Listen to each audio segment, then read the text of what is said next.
সন্ধ্যাবেলায় আমি এবং ভাই বেরিয়ে পড়েছিলাম এই ঠান্ডার মধ্যে মাসি বাড়িতে যাবার উদ্দেশ্যে। কারণ মাসির ছোট ছেলে মানে সমু, শুভর ভাই, ও আহমেদাবাদ থেকে বাড়িতে এসেছে।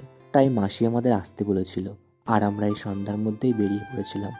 সত্যি বলতে এত শীতের মধ্যে বাইরেই বেরোনো যায় না, খুব ঠান্ডা। তারপর সে ঠান্ডার মধ্যে আমরা মাসি বাড়িতে চলে এলাম।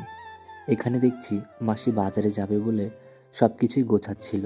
তারপর আমরা কিছু ভাজা নিয়ে এসেছিলাম, সেগুলোই মাসিকে ধরিয়ে দিলাম। আর মাসি বলল, তোর আগে এক একটা করে খা, তারপর আমরা খাবো। আসলেই ঠান্ডার মধ্যে একটু ভাজা জিনিস খেতে কিন্তু বেশ ভালো লাগে। তারপর মাসিকে বললাম, চলো আমরা দু ভাইও তোমার সঙ্গে যাব বাজার করতে। মাসিদের এখানে ছোট্ট একটা বাজারের মতো বসে। তারপর আমরা সবাই মিলে বাজার করতে শুরু করলাম। আমি, ভাই, সমু, মাসি সবাই এসেছি বাজার করতে।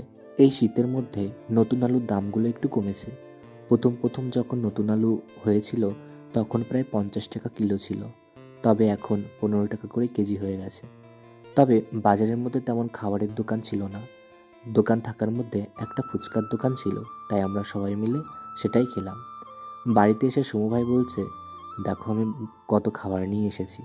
আমি ভাবলাম অল্প কয়েকটা বোধহয় ক্যাডবেরি হবে, তবে দেখছি প্রায় 2 বাক্স মতো নিয়ে এসেছে। অনেক টাকারই এনেছে। ভাই তো পুরো দেখে অবাক। সেখান থেকে ছোট একটা ক্যাডবেরির প্যাকেট খুলে আমরা খেলাম, তবে তেমন ভালো লাগেনি। তারপর সমু ভাই যেহেতু বাড়িতে এসেছে, সেই উদ্দেশ্যে চিকেন কাবাব তৈরি করবে। এই প্রথমবার আমি সামনে থেকে দেখছি কিভাবে চিকেন কাবাব তৈরি করতে হয়। আমরা তো তেমন জানি না, এর আগে কোনোদিন খাইও নি। হ্যাঁ, তবে ফোনে বা ভিডিওতে দেখেছি। তারপর সবার প্রথমেই কিছু কাঠ পুড়িয়ে সেগুলোকে কয়লা তৈরি করে নিল। তারপর ছোট্ট একটা জ্বালনি মাসির এই ছোট উনুনের উপরে সেটাকেই দিয়ে এর উপরে মাংসের সঙ্গে মশলা সমস্ত কিছু মাখিয়ে এর উপরে দিতে লাগলো। দেখছিলাম আর সব কিছুই বুঝতে পারছিলাম যে কিভাবে বাড়িতে বসে চিকেন কাবাব বানানো হয়। মাংসগুলো ঝলসানোর সময় মাংসের থেকে যে জল সেগুলো বাইরে পড়ছিল। আগের দিনের মানুষেরা কিন্তু এরকম মাংস পুড়িয়ে বা মাংস ঝলসিয়ে খেত। আমরাও আজকে চিকেন কাবাব খাবো প্রথমবার। তবে আমরা সবাই ভাবছিলাম, যেহেতু কাঠ পুড়িয়ে অল্প পরিমাণে কয়লা তৈরি করেছি, আসলে কি ভালোভাবে মাংসটা ঝলসানো হবে, কি জানি কি হবে। তারপর মাংসের এপাশ ওপাশ ভালোভাবে পোড়াতে শুরু করলাম।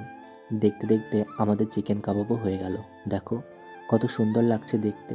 তবে সবগুলো একবারেই হচ্ছিল না, যেহেতু জায়গাটা খুবই ছোট। আসল কয়লা না দিয়ে তৈরি করলে হয়তো আস্তে আস্তেই হবে। তারপর 2-3 পিস মতো তুললাম এবং আমরাও খেয়ে দেখলাম। এই ঠান্ডার মধ্যে মাসিদের ছাদে বসে